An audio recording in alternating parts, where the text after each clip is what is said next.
নমস্কাৰ অভিজ পল চেনেলটোলৈ মই সকলোকে স্বাগতম জনাইছোঁ। আজি মই আপোনালোকলৈ এটা ৰেচিপি ভিডিঅ' দিম বুলি ভাবিছোঁ। ৰেচিপি ভিডিঅ'টো মই এতিয়া আপোনালোকক দেখুৱাব বিচাৰিছোঁ। মই প্ৰথমতে পচলা কাটি লওঁ। এতিয়া মই আজি মানে পচলাৰ লগত চিকেন ৰান্ধিম। চিকেন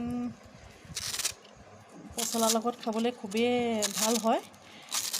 গতিকে মই এতিয়া প্ৰথমে এই পচলাখিনি কাটি লওঁ ধুনীয়াকৈ।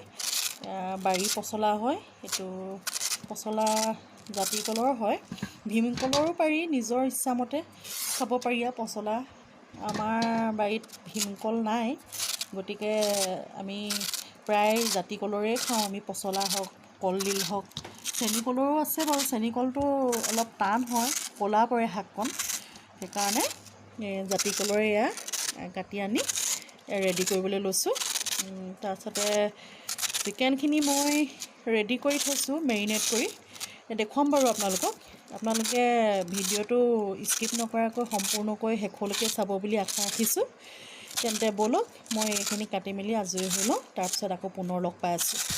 এটা কথা আপোনালোকৰ আগত কওঁ, যদি আপোনালোক মোৰ চেনেলটোত পোনপ্ৰথমবাৰৰ বাবে আহিছে, তেতিয়া আপোনালোকে প্লিজ ছাবস্ক্ৰাইব কৰি দিব চেনেলটো।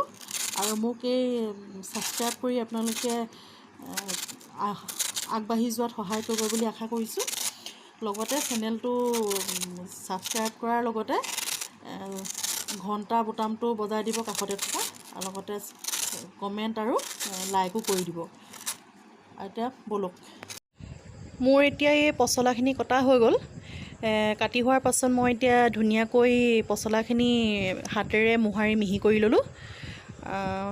লগতে আছে আলু, মিডিয়াম চাইজৰ আলু দুটা ল'লোঁ, আৰু পিঁয়াজ দুটাও গুচাই থৈছোঁ বাকলি ধুনীয়াকৈ।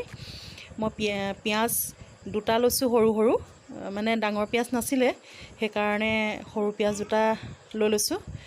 আৰু মই মাংসখিনি অলপ সোনকালে দিনতেই মানে মেৰিনেট কৰি থৈছিলোঁ, মিহলাই মছলা দি পেলানি। তাতো মই এটা পিঁয়াজ দি থৈছোঁ, আৰু লগতে বাকী মছলাখিনি যিখিনি দিবলগীয়া মছলা সেইখিনি দি থৈছোঁ। আৰু জিৰা গুড়ি, হালধি গুড়ি, নিমখ, কেঁচা মিঠাতেল, ধনিয়া গুড়ি, তেনেকৈ মছলাখিনি দি থৈছোঁ। এতিয়া মই এই আঞ্জাখন বনাবৰ কাৰণে ৰেডি কৰোঁগৈ। চাই থাকক আপোনালোকে ভিডিঅ'টি শেষলৈকে। এখন ধুনীয়াকৈ শুকাই গ'ল। এতিয়া মই মিঠাতেল ইয়াত দি দিছোঁ। তেলখিনি গৰম হওক, গৰম হোৱাৰ পাছতে মই ৰেডি কৰি ৰাখিছোঁ পিঁয়াজ, আদা নহৰু বটা, মিঠি জিৰা, কালজিৰা আছে, মিহলিকৈ মিক্স আছে। এতিয়া মোৰ তেল গৰম হৈ গ'ল। এতিয়া মই ইয়াত দিম মিঠি গুটিখিনি। মিহলি হৈ আছে বাৰু, জিৰাও আছে, মিঠি আছে, কালজিৰা আছে। এইখিনি মই ধুনীয়াকৈ কেৰাহীত ধুনীয়াকৈ ফুটুৱাই দিম। এইখিনি ফুটাৰ পাছত ভালকৈ পিঁয়াজ দি দিম মই ইয়াত। ফুটিলে ধুনীয়াকৈ ৰঙা হৈ গ'ল।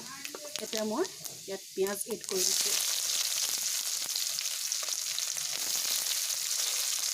পিঁয়াজখিনি ভালকৈ ৰঙা হোৱাৰ পাছত মই আদা নহৰুখিনি এড কৰিম।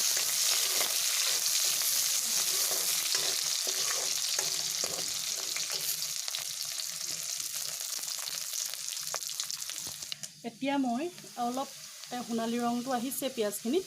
এতিয়া মই পিচি থোৱা এই আদা আৰু নহৰুখিনি এড কৰি দিম। এইখিনিও ধুনীয়াকৈ সোণালী ৰং অহালৈকে মই ভাজি ল'ম।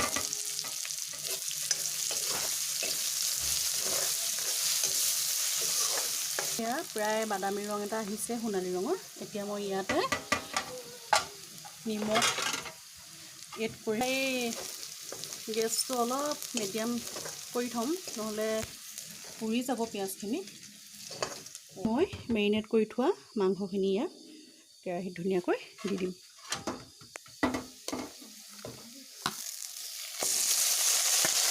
ধুনীয়াকৈ ফ্ৰাই কৰি ল'ম।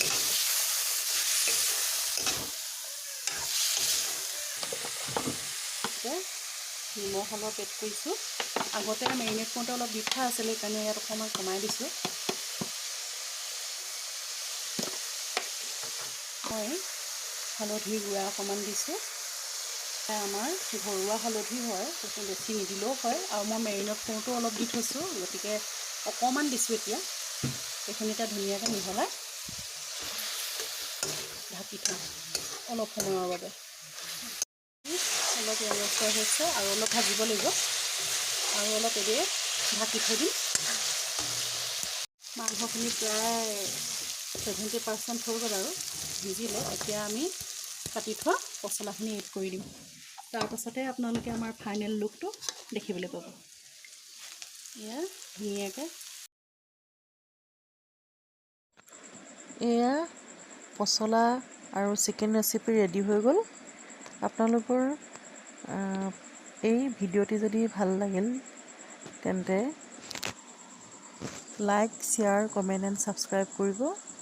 কাষতে থকা বেল আইকনটো বজাই দিব, তেতিয়া আপোনালোকে সোনকালে ন'টিফিকেশ্যনসমূহ পাই যাব। ধন্যবাদ।